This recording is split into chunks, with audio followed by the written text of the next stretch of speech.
चलिए स्टूडेंट, हम लोग क्वेश्चन नंबर 2 को सॉल्व करते हैं। देखिए क्वेश्चन नंबर 2 में क्या कहा जा रहा है, आप लोग क्वेश्चन को पढ़िए। एक इंजीनियरिंग के विद्यार्थी रचेल से एक पतली एल्युमिनियम की शीट प्रयोग करते हुए एक मॉडल बनाने को कहा गया, जो एक ऐसे बेलन के आकार का हो जिसके दोनों सिरों पर दो शंकु जुड़े हुए हैं। ये जो बच्चे मॉडल बना रहे हैं, मॉडल कैसा है? बेलन के आकार का है। यहाँ पर देखिए मॉडल कैसा है, एक बेलन के आकार का है और कहा जा रहा है जिसके दोनों सिरे शंकु से जुड़े हों। तो यहाँ पर देखिए बेलन का एक सिरा है, इसको शंकु से जोड़ दिया गया है। बेलन का दूसरा सिरा है, इसको भी शंकु से जोड़ दिया गया है। आगे देखिए क्या कहा जा रहा है, इस मॉडल का व्यास 3 सेंटीमीटर है। तो यहाँ पर ये जो मॉडल बना है, देखिए इसके अगर हम लोग व्यास की बात करें तो यहाँ पर देखिए ये इतना पूरा कितना सेंटीमीटर है, पूरा हमारा 3 सेंटीमीटर है। तो स्टूडेंट आप लोग सोचिए, ये व्यास 3 सेंटीमीटर है तो त्रिज्या क्या हो जाएगी, व्यास की आधी। तो यहाँ चलिए हम लोग यहाँ पर लिख देते हैं, चलिए यहाँ पर लिख दीजिए। तो ये त्रिज्या कितनी हो जाएगी, त्रिज्या हमारी यही होगी। ये त्रिज्या कितनी हो जाएगी, 1.5 सेंटीमीटर। चलिए लिख देते हैं, दिया है, देखिए क्या दिया है, मॉडल का व्यास, मॉडल का व्यास d इज इक्वल टू कितना सेंटीमीटर दिया, 3 सेंटीमीटर। ठीक, तो त्रिज्या क्या हो जाएगी, त्रिज्या को हम r ले रहे हैं और r हमारी क्या होती है, व्यास की आधी। तो व्यास यहाँ पर 3 है, तो 3 का आधा कर दीजिए, तो 3 का आधा कितना हो जाएगा, 1.5 सेंटीमीटर। ये हमारी क्या होगी, त्रिज्या हो गई। चलिए आगे देखिए, आगे देखते हैं हम लोग। और इसकी लंबाई 12 सेंटीमीटर है। तो यहाँ पर ये जो मॉडल आप देख रहे हो, ये कितना मीटर लंबा है, 12, कितना सेंटीमीटर लंबा है, 12 सेंटीमीटर इसकी लंबाई है। तो यहाँ पर आप लिख दीजिए, ये जो मॉडल है इसकी ये पूरी क्या हो गई, लंबाई हो गई। और कितना लंबा है, 12 सेंटीमीटर। आगे देखिए क्या कहा जा रहा है, शंकु की ऊंचाई 2 सेंटीमीटर है। तो यहाँ पर ये जो शंकु आप देख रहे हो, इसकी ऊंचाई कितना सेंटीमीटर है, 2 सेंटीमीटर। तो यहाँ पर आप राइट कर दीजिए। जब ए वाला शंकु 2 सेंटीमीटर ऊंचा है तो हमारा ए वाला शंकु भी 2 सेंटीमीटर हो गया। अब स्टूडेंट पूरी ऊंचाई हमें दिया गया है, तो यहाँ पर ये जो बेलनाकार भाग है, बेलनाकार भाग की ऊंचाई क्या हो जाएगी, आप लोग चित्र समझिए, चित्र समझ के क्वेश्चन हो जाएगा। यहाँ पर देखिए पूरा 12 है, ये शंक्वाकार जो भाग है वो 2 सेंटीमीटर है, इधर जो शंक्वाकार भाग है उसकी भी ऊंचाई 2 सेंटीमीटर है। तो यहाँ पर ये जो बेलनाकार भाग है, इस बेलनाकार भाग की ऊंचाई क्या हो जाएगी, पूरी ऊंचाई में से इन दोनों शंकुओं का जो ऊंचाई है उसको घटा देंगे तो हमें बेलनाकार भाग की ऊंचाई मिल जाएगी। तो यहाँ पर देखिए 12 माइनस 2, 2 कितना हो गया, 4। 12 में से हम 4 घटा देंगे तो हमारे पास 8 आ जाएगा। और ए 8 हमारा क्या है, शंक्वाकार बेलनाकार भाग की ऊंचाई। तो चलिए हम लोग लिख लेते हैं, हमें जो जो दिया है, शंकु की ऊंचाई हमें दिया है, शंकु की ऊंचाई। और जो हमारा शंकु है, शंकु की ऊंचाई को हम लोग स्मॉल h मान रहे हैं। तो शंकु की ऊंचाई यहां पर क्या दिया, 2 सेंटीमीटर। लिख लीजिए बेलन की ऊंचाई, बेलन की ऊंचाई। तो स्टूडेंट बेलन की जो ऊंचाई है उसको हम लोग कैपिटल H मान रहे हैं। और ए हमारा यहां से कितना आया है, 8। देखिए यहां से हमारा 8 आया है। अब हमें देखिए बताना क्या है, तो रचेल द्वारा बनाए गए मॉडल से अंतर्विष्ट हवा का आयतन ज्ञात कीजिए। तो ये जो रचेल है इसमें कितनी हवा है, हमें उस हवा का आयतन बताना है। तो स्टूडेंट आप लोग समझिए, जैसे अगर हमारे पास कोई इस तरीके की आकृति है, अगर हम पूछें इसमें जो सामान भरा गया उसका आपको आयतन, समझिए इसमें वाटर भरा गया है, तो अगर हम वाटर का आयतन पूछें तो कितना होगा आप बताइए। ये जो बर्तन है जितना कंटेन कर सकता है, जितना संग्रहित कर सकता है, उतने तो भरा जाएगा। तो यानी कि इस बर्तन के आयतन के बराबर हो जाएगा। तो यहाँ पर ये जो रचेल है, ये जो मॉडल है, इसमें कितनी हवा है, हमें इस हवा का आयतन बताना है।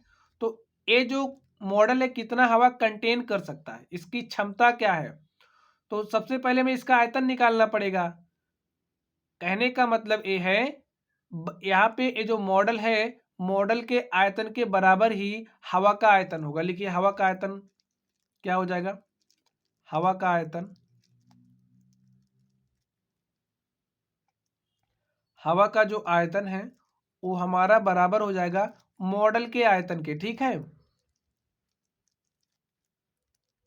मॉडल के आयतन के बराबर होगा, मॉडल का आयतन लिखिए यहां पर। ठीक है, मॉडल का आयतन। अब स्टूडेंट आप लोग सोचिए हम लोग मॉडल का आयतन कैसे निकाल सकते हैं, इसके लिए आप लोग जरा सा सोचिए। यहां पर देखिए मॉडल का आयतन हम लोग कैसे निकाल सकते हैं। अब यहां पर देखिए मॉडल बन किससे रहा है, एक बेलनाकार भाग से और दो शंक्वाकार भाग हैं। ठीक है, तो हम लोग अगर बेलन का आयतन निकाल लें, बेलन का आयतन, और बेलन के आयतन में जोड़ दें क्या, देखिए दोनों भाग समान हैं, जो शंकु बना हुआ है, तो 2 गुणे शंकु का आयतन, 2 गुणे शंकु का आयतन। अब स्टूडेंट आप लोग ध्यान से देखिए बेलन का आयतन क्या होता है, बेलन के आयतन का फॉर्मूला क्या होता है, पाई आर स्क्वायर, और इसमें ये जो बेलन का ऊंचाई है उसको हमने क्या लिया है, कैपिटल एच। आगे देखिए शंकु का आयतन क्या हो जाएगा, शंकु के आयतन का फॉर्मूला क्या होता है, शंकु का आयतन हमारा होता है 1/3 पाई आर स्क्वायर में एच। ये फॉर्मूले आपको याद होने चाहिए। अब यहां से आप लोग ध्यान से देखिए यहां पर पाई आर स्क्वायर है और यहां पर भी पाई आर स्क्वायर है। यहां पर आप लोग देख सकते हैं जो बेलनाकार भाग है और जो शंक्वाकार भाग है दोनों का त्रिज्या एक समान है, तो इसलिए यहां पर आर ठीक है। ठीक है, इसमें आपको कोई डाउट नहीं होना चाहिए, दोनों की त्रिज्याएं बराबर हैं। तो यहां से हमने पाई आर स्क्वायर कॉमन कर लिया। अब बचा क्या, यहां पर एच बचा, और यहां पर देखिए क्या बचा, 2 इंटू में एच। देखिए पाई आर स्क्वायर निकला तो यहां पर एच बचा, यहां से पाई आर स्क्वायर निकल गया, यहां से पाई आर स्क्वायर निकला तो 2 इंटू में एच, और पूरे का अपॉन क्या हो जाएगा 3, मल्टीप्लाई कर दीजिए 2/3। अब आप लोग वैल्यूज रख दीजिए और इसका सॉल्यूशन मिल जाएगा आपको। वैल्यूज रखिए, पाई का वैल्यू आप रख दीजिए 22/7 इंटू में आर, आर का मान क्या है 1.5, तो यहां पर हम 1.5 रख देते हैं, इंटू में 1.5, यहां पर क्या हो जाएगा एच, और एच का मान देखिए क्या है हमारे पास, कैपिटल एच क्या है 8 है, तो यहां पर आप 8 राइट कर दीजिए, 2/3 इंटू में एच, और एच की वैल्यू क्या है स्मॉल एच यानी कि शंकु की ऊंचाई, और शंकु की ऊंचाई है 2 सेंटीमीटर। तो अब आप लोग यहां से ध्यान से देखिए 22/7 इंटू में 1.5 इंटू में 1.5, और यहां पर देखिए 2 दूनी क्या हो जाएगा 4, 8 प्लस 4/3,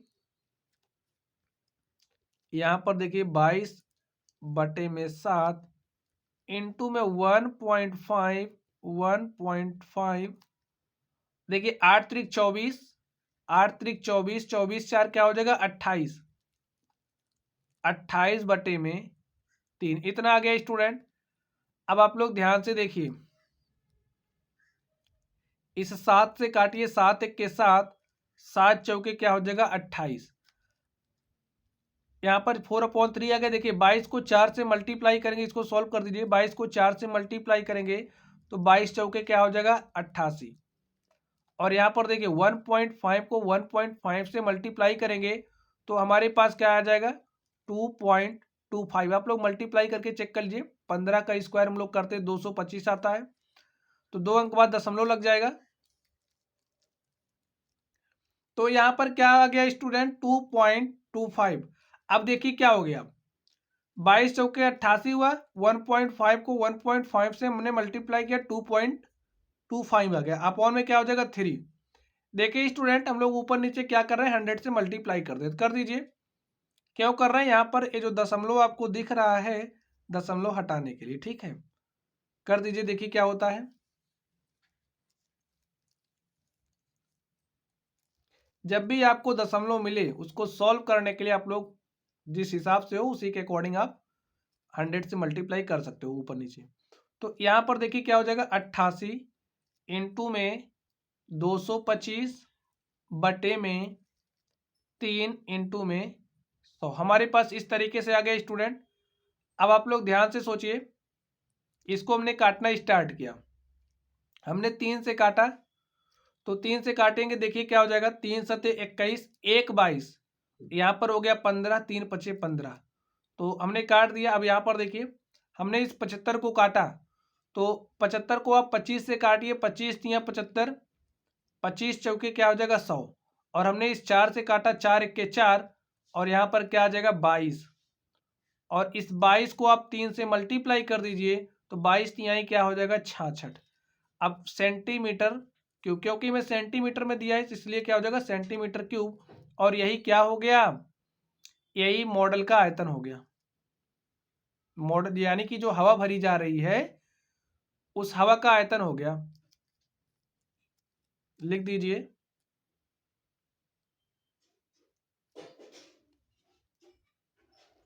हवा का आयतन।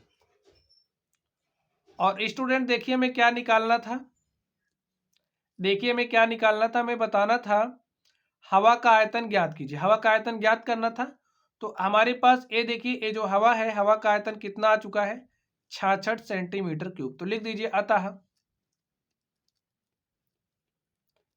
हवा का आयतन, अतः जो विद्यार्थियों ने मॉडल बनाया उसमें जो अंतर्विष्ट हवा है उसका आयतन कितना है 66 सेंटीमीटर क्यूब। लिखिए अतः हवा का आयतन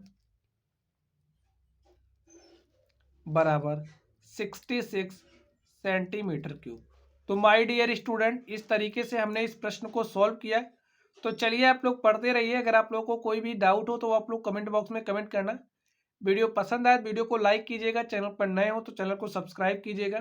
तो चलिए स्टूडेंट आप लोग पढ़ते रहिए, थैंक यू।